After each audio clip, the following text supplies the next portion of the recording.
इस वीडियो में conditional formatting का हम लोग दूसरा पार्ट देख रहे हैं और इससे पहले हम लोग कंडीशनल फॉर्मेटिंग का पहला पार्ट इसमें देख चुके हैं, ठीक है ना। इसमें हम लोग कंडीशनल फॉर्मेटिंग का पहला पार्ट में हाईलाइट सेल रूल देखे थे और टॉप बॉटम रूल्स हम लोग देख चुके हैं, ठीक है। इस वीडियो में हम लोग देखेंगे कंडीशनल फॉर्मेटिंग का data bars and colour scale, जैसे कि यहाँ पे हमने टॉपिक को डिफाइन कर चुके हैं, ठीक है। तो डेटा बार्स देखने के लिए आपको करना क्या होगा कि आपको सबसे पहले डेटा को सिलेक्ट करना पड़ेगा। तो मैं चाहता हूँ कि मैं यहाँ से लेकर यहाँ तक सारे डेटा को सिलेक्ट करके कंडीशनल फॉर्मेटिंग में जाने के बाद डेटा बार्स के अंदर अलग अलग तरीके के ग्रेडियंट फील है और सॉलिड फील है। देखिए, ग्रेडियंट फील होता क्या है कि आपका जो शुरू में है वो ज़्यादा हाईलाइट यानी कि ज़्यादा डार्क रहेगा और उसके बाद धीरे धीरे आपका लेवल कम होता जाएगा, तो आपका जो वो लाइट कलर का होता चला जाएगा। आप यहाँ पे डिफरेंस टाइप का ग्रेडियंट टूल सेलेक्ट कर सकते हैं, जैसे कि यहाँ पे ब्लू कलर है, यहाँ पे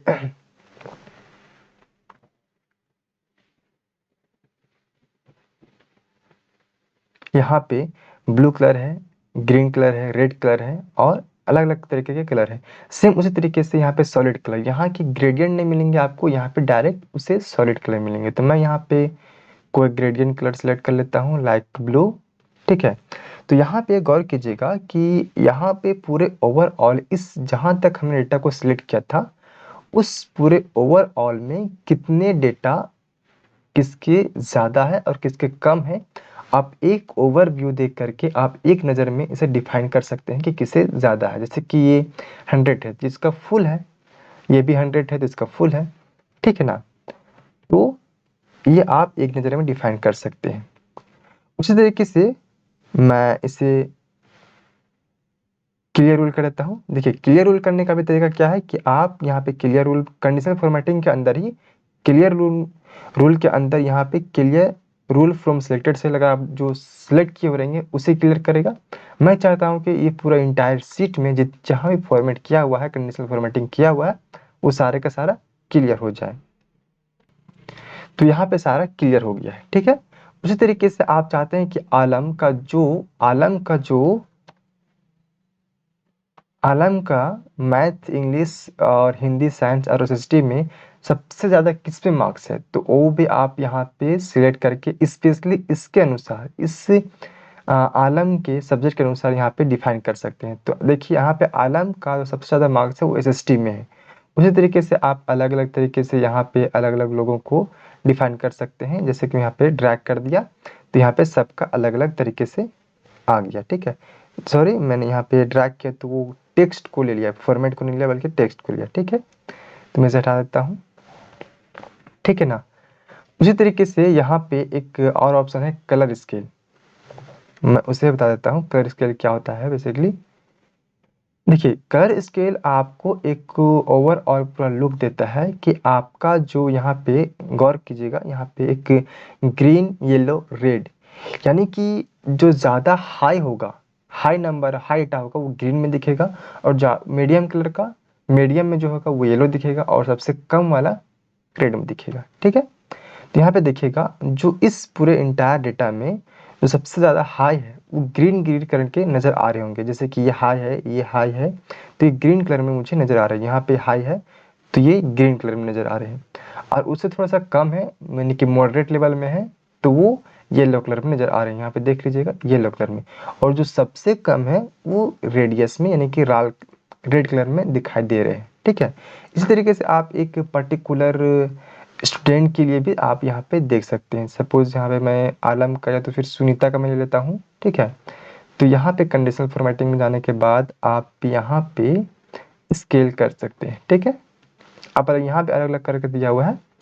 तो यहाँ पे देखिए जो सुनीता का जो सबसे हाई मार्क्स है वो मैथ में है और एसएसटी में है, और सबसे कम मार्क्स साइंस में है।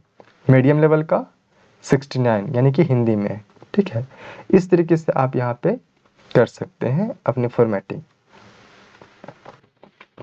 उसी तरीके से आप सब स्टूडेंट का अगर आप चाहते हैं कि सब स्टूडेंट का इसी तरीके से दिखाई दे, तो आपको सिंपली करना क्या है कि इसको सिलेक्ट करना है और यहाँ पे फॉर्मेट पेंटर वाले पे ऑप्शन पे क्लिक करना है और यहाँ पे सिंपली ड्रैग कर देना है जहाँ तक जिस जिस स्टूडेंट को आपको चाहिए सो।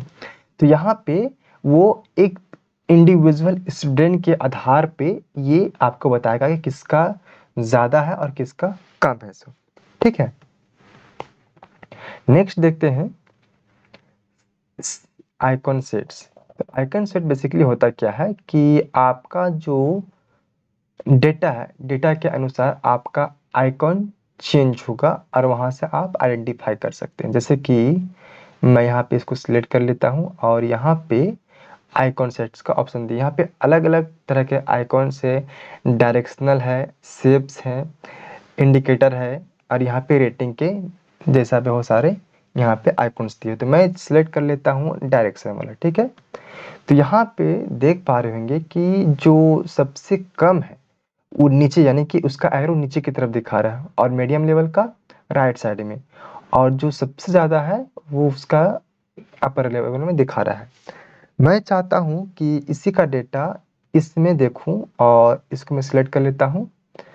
मैं इसे सिलेक्ट करने के बाद आइकॉन में जाता हूँ, आइकॉन में जाने के बाद मैं इसमें चला जाता हूँ, ये वाला आइकॉन को भी सेलेक्ट कर लेता हूँ। ठीक है, तो यहाँ पे देख पा रहे होंगे कि यहाँ पे रैंडम है, यानी कि यहाँ पे सीक्वेंस वाइज नहीं है। ठीक है ना, तो आप चाहेंगे कि इस आइकॉन के आधार पर जो सबसे ज़्यादा है वो अपर में दिखे और जो कम है वो नीचे दिखे और मीडियम लेवल का बीच में दिखे। तो उसके लिए क्या करना है, आपको सिलेक्ट करना है और जाना है आपको डेटा में, और यहाँ पे एक सॉर्ट का ऑप्शन दिया हुआ। ठीक है, सॉर्ट का ऑप्शन दिया हुआ, यहाँ पे एक्सपेंड द सिलेक्शन और यहाँ पे सिलेक्ट कर लीजिए। यहाँ पे कॉलम के नाम से आ रहा है, तो कॉलम वाला आपको सिलेक्ट नहीं करना है, बल्कि आपको सिलेक्ट ये करना है सॉर्ट और यहाँ पे कंटिन्यूअस विथ करंट सिलेक्शन। ठीक है, यहाँ पे आप नंबर 3 का जो डेटा है वो हम चाह रहे हैं और वैल्यू जो है वो सेल आइकॉन के हिसाब से चाह रहे हैं। देखिए, तो जो आप यानी कि आप अगर यहाँ पे भी ऑप्शन दिए हुए हैं, अगर आप नीचे वाले को और टॉप में जाते हैं तो इसे कर सकते हैं, या तो इसे आप जैसे चाहें उसे टॉप में कर सकते हैं। और यहाँ पे सिलेक्ट करके यहाँ पे बॉटम और यहाँ टॉप दिया हुआ है। ठीक है, तो मैं बॉटम में करना चाहता हूँ, यहाँ पे ओके कर देता हूँ। तो देखिए, जिसका भी एरो अपर में है वो सारे के सारे क्या हो गए, वो टॉप में चले गए, और जिसका एरो डाउन है वो सारे के सारे नीचे चले गए और जो मीडियम के थे वो राइट साइड में चले गए। ठीक है, इस तरीके से आप अपने डेटा को डिफाइन कर सकते हैं आइकॉन के हिसाब से। ठीक है, उसी तरीके से यहाँ पे और भी आइकॉन दिए हुए हैं, आप अपने से खुद भी सभी को एलिब्रेट कर सकते हैं और अपने से खुद से ट्राई कर सकते हैं। जैसे कि यहाँ पे एक दिया हुआ है नेटवर्क के हिसाब से। ठीक है, यानी कि किसका जो हाई नेटवर्क है किसका कम है, उस हिसाब से, जैसे मोबाइल फ़ोन में आप लोग कुछ सिग्नल देखते हैं ना, उस तरीके से यहाँ पे दिख रहा है। ठीक है ना, तो इस बेसिस पे भी आप अपनी आइकॉन के हिसाब से अनुमान लगा सकते हैं कि किसका जो डेटा है वो हाई है, किस कॉलम का और किस चीज़ का डेटा हाई है और किसका कम है। सो ठीक है, तो इस वीडियो में इतना ही। हम लोग आगे सीखेंगे एडवांस कंडीशनल फॉर्मेटिंग। ठीक है, तो बने रहिए हमारे साथ।